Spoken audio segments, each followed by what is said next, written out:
खेरगांव विश्व प्रसिद्ध कथावाचक प्रफुल्ल भाई शुक्ल का निवास स्थान है, जिन्होंने 1950 में 1997 तक खेरगांव क्षेत्र के 29 गांवों को गौरवान्वित किया और 52 मंदिरों की स्थापना की। प्रभाशंकर दादा की 92वीं जयंती विश्व प्रसिद्ध कथावाचक शरद भाई व्यास की अध्यक्षता में धूमधाम से मनाई गई।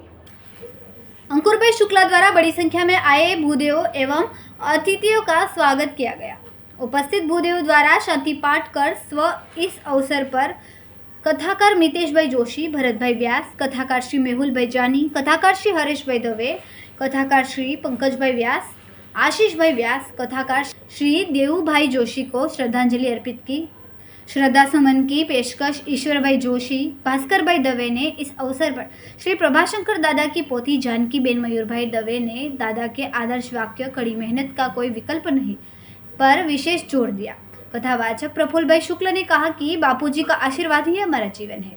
श्रद्धांजलि समारोह के अध्यक्ष पूज्य शरद भाई व्यास ने कहा कि हमने स्वर्गीय प्रभाशंकर दादा से पुरुषार्थ की सीख ली है। इस अवसर पर अनंत राय जानी, उमिया शंकर दवे, पंकज भाई जोशी, हर्षद भाई दवे, खंडू भाई जोशी, चंद्रवंदन जानी, मयूर भाई दवे, चेतन भाई जानी, दीपक भाई जोशी, प्रतीक जोशी, देव भाई जानी, मनु भाई दवे, मुकेश भाई जानी, भावेश भाई जानी, कश्यप जानी, भूदेव सहित बड़ी संख्या में लोग उपस्थित रहे। अंत में किशन शुक्ला द्वारा सभी को महाप्रसाद प्रदान किया गया। संवाददाता विशाल सोनवणे, BHP न्यूज, खेरगांव।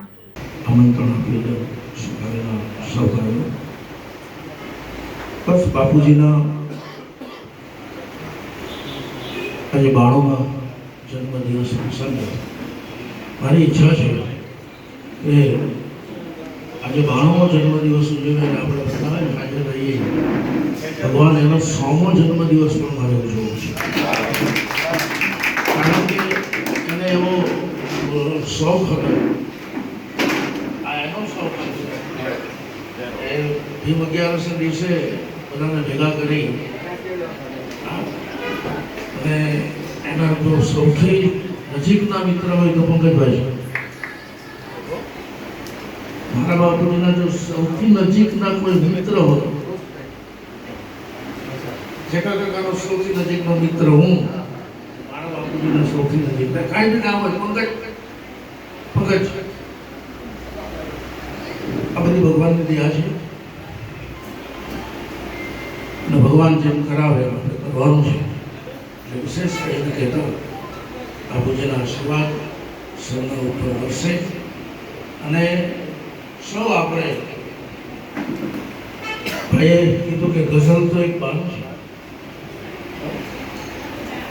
મને એક શેર યાદ આવે છે, ગની દહીંવાલા। ગની દહીંવાલાએ લખ્યું છે, મારો મિત્ર હતો, શરતમાને સાથે બેસતા, હું ભગવતી કુમાર શર્મા, ગની દહીંવાલા। ગની દહીંવાલાએ એમ કીધું છે કે મારી શ્રદ્ધા જ મને મંજિલ ઉપર લઈ ગઈ, મારી શ્રદ્ધા જ મને મંજિલ ઉપર લઈ ગઈ, હું રસ્તો ભૂલી ગયો તો દિશાઓ ફરી ગઈ।